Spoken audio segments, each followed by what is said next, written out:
Salam sejahtera Malaysia, selamat pagi tuan-tuan dan puan-puan yang dihormati sekalian. Denyut nadi suara rakyat bergema di channel ini.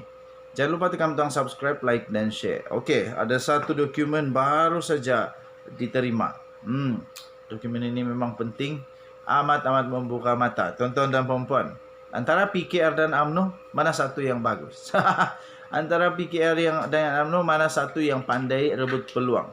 Antara PKR dengan UMNO, mana satu yang pandai lihat peluang keemasan untuk diambil dan mencipta imej yang lebih baik? Antara PKR dan UMNO, mana satu yang lebih jujur? Mana satu yang lebih amanah? Okey. Bagi saya kedua-duanya okey. Nama parti UMNO dan PKR dua-dua okey. Tapi bergantung kepada orang-orang yang di dalam dia lah. Selalunya sangat-sangat bergantung kepada siapa yang di dalam sana dan apa yang mereka buat. Okey. UMNO sendiri okey. PKR sendiri pun okey. Tapi bergantung kepada orang-orang yang di dalam dia. Tidak seperti PKR, UMNO telah terlepas peluang untuk menonjolkan imej lebih baik. 2 Jun 2022. Keputusan pemilihan PKR sudah hampir seminggu berlalu dan pemenang bagi jawatan-jawatan umumnya, utamanya telah pun diketahui oleh umum.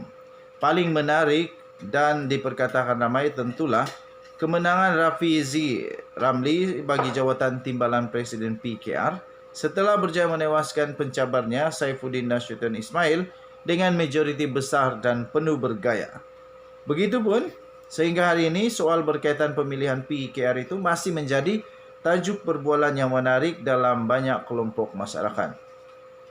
Kemenangan Rafizi dan keberanian PKR mengadakan pemilihan parti di saat-saat tarik PRU15 hanya diambang mata rata-rata mendapat pujian dan memberi kesan yang positif kepada parti pimpinan Anwar Ibrahim itu.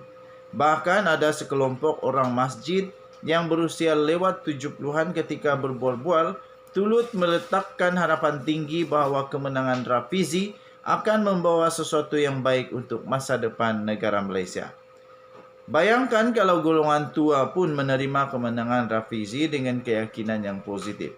Sudah tentu generasi pertengahan dan anak-anak muda sekarang ini melihat PKR dengan mata yang lebih bercahaya lagi. Hakikat yang tidak dapat dinafikan di sini, pemilihan parti dan perubahan dalam kepimpinan sesebuah parti sebenarnya adalah penting dan mampu memberi imej yang lebih baik daripada sebelumnya. Parti dan mereka yang menjadi pemimpin adalah harapan rakyat untuk membawa perubahan dan menjadikan keadaan negara ini sama ada menjadi lebih baik atau sebaliknya.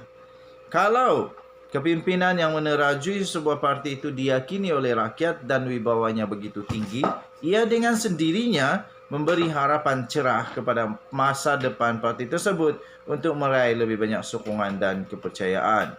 Dalam hal ini, sementara PKR melalui pemilihannya yang baru berakhir, dilihat telah berjaya memberi kesan yang sangat positif kepada masa depan parti itu dari segi penerimaan serta keyakinan rakyat.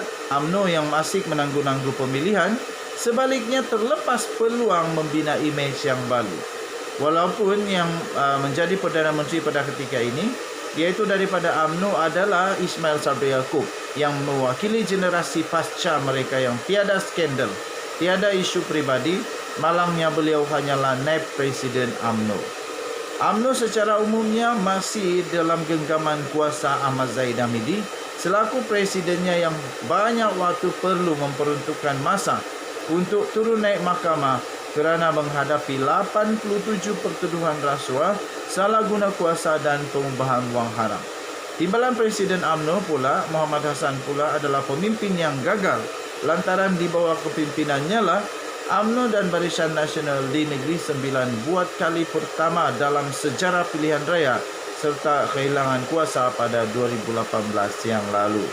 Pemimpin yang tak serik-serik ditolak UMNO ialah Najib Razak yang dalam PRU14 lalu dek kerana skandal 1MDB dan isu-isu pribadi yang melingkari batang tubuhnya telah mengakibatkan BN kehilangan kuasa yang dipegang sejak merdeka. Lebih daripada itu, sama seperti Zahid Hamidi, Najib bukan saja perlu turun naik mahkamah dalam beberapa pertuduhan yang belum selesai, beliau juga sudah disabitkan pun bersalah dalam kes rasuah SRC International yang kini dalam proses rayuan akhir di Mahkamah Persekutuan.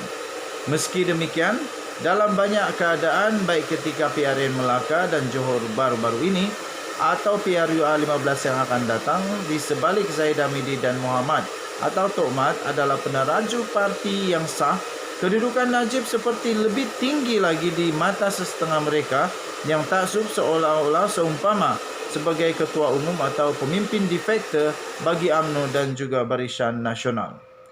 Sudahlah pemilihan ditangguh-tangguhkan dengan pelbagai cara yang bermakna menutup peluang untuk pemimpin baru tampil ke hadapan. Bagaimanakah UMNO mampu meraih sokongan rakyat dengan pemimpin-pemimpin sedia bermasalah terus tercongok menguasai parti?